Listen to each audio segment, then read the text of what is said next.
तक जनता अपना फैसला ना सुना दे कि केजरीवाल ईमानदार है, तब तक मैं सीएम की कुर्सी के ऊपर नहीं बैठूंगा।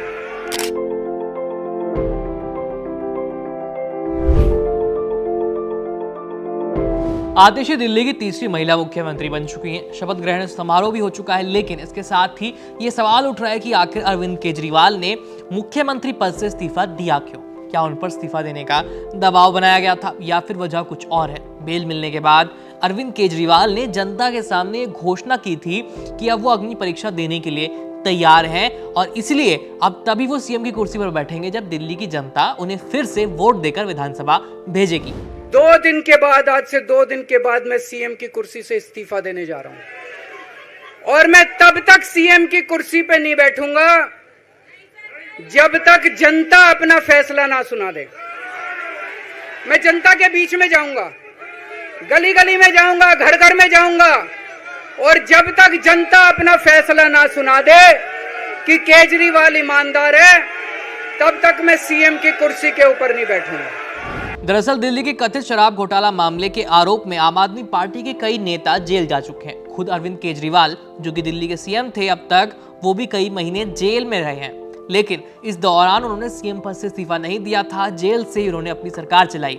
इधर पार्टी का नेतृत्व उनकी पत्नी सुनीता केजरीवाल, तब की कैबिनेट मिनिस्टर आतिशी और सौरभ भारद्वाज जैसे नेता कर रहे थे और दूसरी तरफ केंद्रीय जांच एजेंसियां अरविंद केजरीवाल, उनके नेताओं और उनकी पार्टी के बैंक खातों की जांच कर रही थी। हालांकि अरविंद केजरीवाल का दावा है कि जांच एजेंसियों को उनके खिलाफ कोई सबूत नहीं मिला। उनके बैंक खाते में एक भी रुपया ऐसा नहीं है जो गैर कानूनी तरीके से आया हो। साथ ही इस मामले में अभी तक जांच एजेंसियों की तरफ से भी ऐसा कोई बयान या सबूत पेश नहीं किया गया है जिससे अरविंद केजरीवाल पर ये आरोप सिद्ध होते हो। अपने पद से इस्तीफा देने से पहले अरविंद केजरीवाल ने जनता से क्या कहा, सुनिए।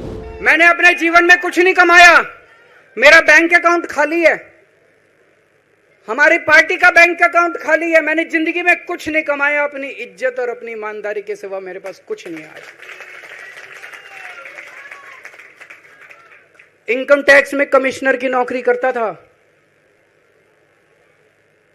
2000 में नौकरी छोड़ के सन 2000 से 2010 तक 10 साल मैंने दिल्ली की झुग्गियों के अंदर बिताए हैं। कुछ महीने दिल्ली की झुग्गियों में जाके रहा मैं, झुग्गी के अंदर, नंद नगरी, सुंदर नगरी की झुग्गियों के अंदर मैंने गली गली में खाक छानी है कि गरीब आदमी रहता कैसे, उसके घर का गुजारा कैसे चलता है। अगर पैसे कमाने हो तो इनकम टैक्स कमिश्नर की नौकरी बुरी नहीं थी। और जब मैंने नौकरी छोड़ी थी तब कोई पार्टी नहीं थी, कुछ नहीं थी। ऐसा नहीं था कि उस टाइम ये था मुख्यमंत्री बनने चला था या कोई पार्टी, कुछ नहीं था, कोई भविष्य नहीं था। केवल देश के लिए जुनून था कि देश के लिए कुछ करना है, देश के लिए कुछ करने हैं। 49 दिन की सरकार के बाद इस्तीफा दिया था, अपने असूलों के लिए इस्तीफा दिया था। किसी ने इस्तीफा मांगा नहीं था, अपने आप इस्तीफा दिया था। आज के तारीख में, आज के जमाने में कोई अपनी चपरासी की नौकरी नहीं छोड़ता। मैंने मुख्यमंत्री की कुर्सी छोड़ी थी, अपने आप छोड़ी थी। ना पद का लालच है, न दौलत का लालच है। अब देखना यह होगा कि अरविंद केजरीवाल की इस भावुक अपील का दिल्ली की जनता के दिलों पर कितना असर होता है, क्योंकि 2013 से अब तक दिल्ली की राजनीति काफी बदल चुकी है।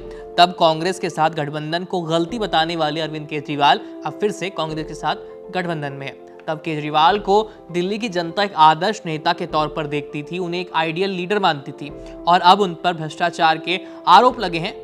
ऐसे में देखना यह होगा कि क्या आने वाले विधानसभा चुनाव में आम आदमी पार्टी और अरविंद केजरीवाल फिर से धमाकेदार एंट्री करेंगे या इस बार दिल्ली की जनता के मन में कुछ और ही चल रहा है। वैसे भविष्य में क्या होगा इसका अनुमान नहीं लगाया जा सकता, लेकिन इस बात से तो बिल्कुल भी इनकार नहीं कर सकते कि अरविंद केजरीवाल के इस फैसले से दिल्ली की जनता का सिंपैथी वोट तो उन्हें जरूर मिलने वाला है। इस खबर में इतना ही। मेरा नाम है आयुष, देखते रहिए एबीपी लाइव। धन्यवाद।